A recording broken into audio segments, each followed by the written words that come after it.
Hello, this is Guido Grinbaum again, and we've reached Module 7 of this course on microcredentials. Today we're going to talk about the point where innovation becomes institutional policy. We will understand how a university can adopt microcredentials in a sustainable way, not as a passing trend, but as a structural transformation. Most institutions start with a small pilot, a continuing education program, an experience with a faculty, or an innovation lab. And that's perfectly fine because every revolution starts small. But the real challenge comes when it's time to move from an isolated initiative to a university-wide strategy, when the microcredential stops being an experiment and becomes part of the academic DNA.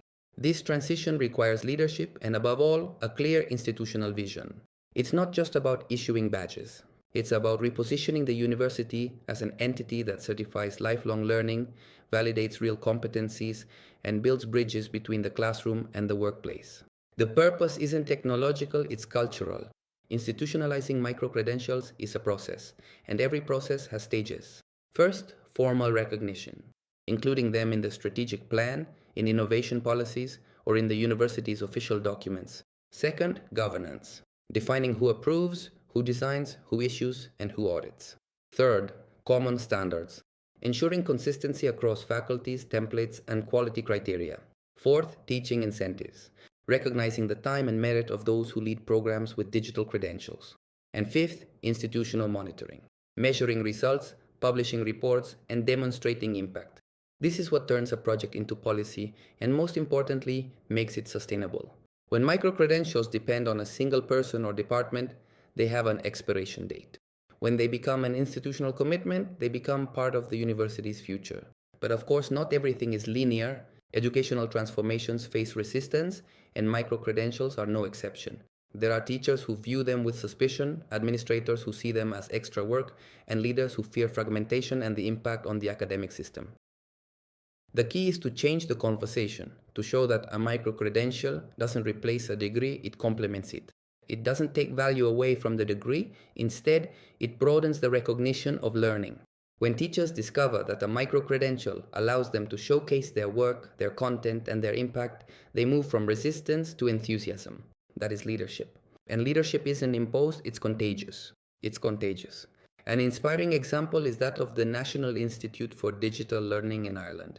Before launching their national model, they trained more than 300 professionals in the design of microcredentials. The change didn't start with the university presidents, it started in the classrooms. That's why academic leadership is the foundation of everything. University presidents, deans, and coordinators should be the first to participate, to earn their own digital credential, to show that the change is real and that it comes from the top. When leadership is visible, legitimacy follows naturally. Now, how does all of this become a concrete strategy? We can think of it as a 2-year roadmap.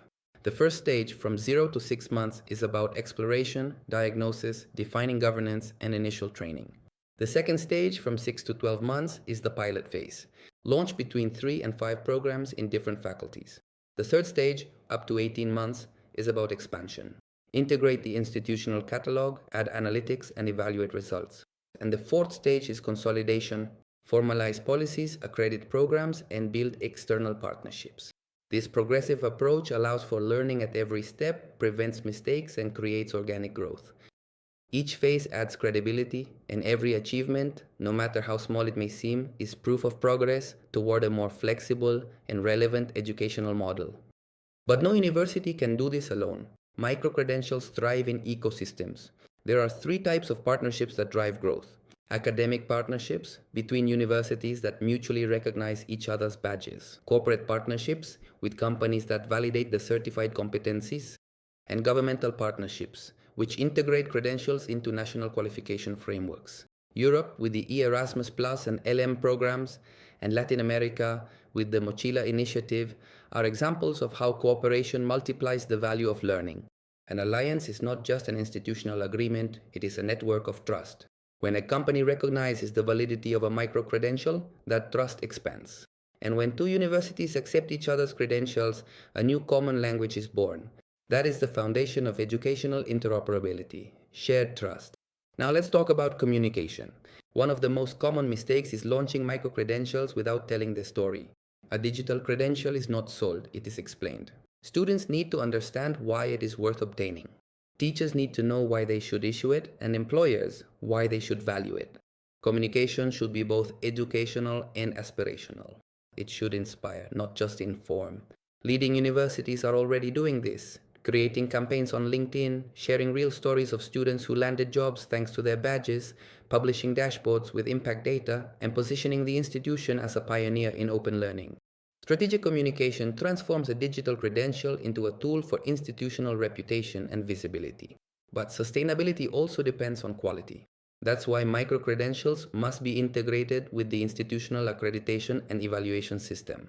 Quality agencies must be able to recognize them, and academic committees must be able to audit their validity. Universities like the Open University in the United Kingdom are already allowing a set of microcredentials to be equivalent to academic credits. This turns modular learning into a new way of earning a degree.